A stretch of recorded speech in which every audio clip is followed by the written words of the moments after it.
Hi friends, అందరికీ welcome to my channel. ఎవరైనా first నా వీడియో చూసి లైక్ చేసి షేర్ చేసి సబ్స్క్రైబ్ చేసుకోండి. విషయం ఏంటంటే ఈరోజు అయితే మా ముసలి అయితే బయటికి పోతుంది. బయటకంటే ఎక్కడికో పార్టీకి అయితే పోతుంది. రాత్రి పార్టీకి పోయేటప్పుడు ఉత్త చేతులతో పోరు కాబట్టి స్వీట్ అయితే ఎత్తుకుంటుంది. ఆ స్వీట్ అయితే ఇంట్లోనే చేపించేసింది. దీని వేరే పాస్టల్లా ఈరోజు పొద్దున మా ముసలి డాడీ మీరు రేగ్గాయలు ఏరుకొని వచ్చినాడు. ఆ రేగ్గాయలు కడగడ పెట్టుకున్నాడు. కడిగితే చూడండి టేస్ట్ మాత్రం చాలా బాగున్నాయి. ఒకటి తిని చూసిన ఇవి వచ్చేసి మొత్తం గంగిరెగ్గాయల టేస్ట్ ఉన్నాయి, కానీ అంత లావు లేవు. స్వీట్ చేయడానికి ప్లేట్ అయితే నేను ఓవెన్లో ఎక్కువసేపు పెట్టేసిన, నాకు తెలియక ఎక్కువసేపు పెట్టేసరికి ఇదంతా వచ్చేసి క్రాక్ అయితే వచ్చింది. మా ముసిల్ ఏముంటుందని ఒత్తిపోయినా పోయి చూపించిన నేనే ముసిల్దానికి. ముసిల్ చూసి it's okay, no problem, be careful next time అని చెప్పేసి అనింది.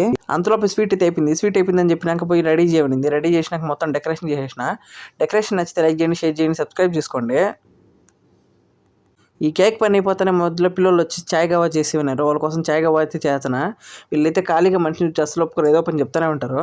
చాయ్ గవా అయిపోతే కిచెన్లో వర్క్ అయితే గందరగోళం అయిపోయింది. ఇదంతా మొత్తం మనమే క్లీన్ చేసుకోవాలా. ఎవరైతే లాస్ట్లో పని చేస్తారో వాళ్ళే మొత్తం క్లీన్ చేసుకోవాలా. కోవిడ్ అంటే ఆషామాషా కాదు. ఊరికి జీతాలు అయితే కూర్చోపెట్టి అసలు ఎవరు పని అయితే ఎక్కువ ఉంటుంది. వీడియో నచ్చితే లైక్ చేయండి, షేర్ చేయండి, సబ్స్క్రైబ్ చేసుకోండి. ఎవరైనా కోవిడ్ రావాలనుకున్న వాళ్ళు ఒకసారి ఆలోచించుకోనండి. ఎవరు కూర్చోబెట్టితే జీతాలు పని అయితే కష్టంగా ఉంటుంది ప్రతి ఇంట్లో. వీడియో నచ్చితే ఇంకొకసారి లైక్ చేసుకోండి.